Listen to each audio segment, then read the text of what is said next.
Getting ready to make up some deviled eggs, and I got some boiled eggs here. I'm gonna cut them in half. Take out the centers.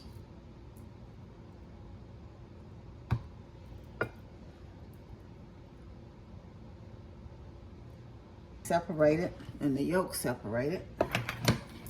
Now I'm gonna mash these up. Put a little seasoned salt in it. Pickled relish.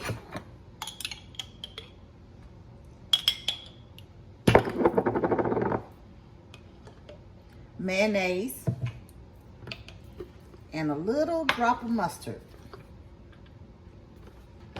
And you want to stir that till it becomes smooth.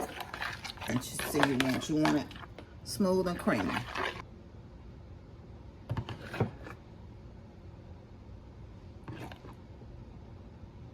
A little paprika.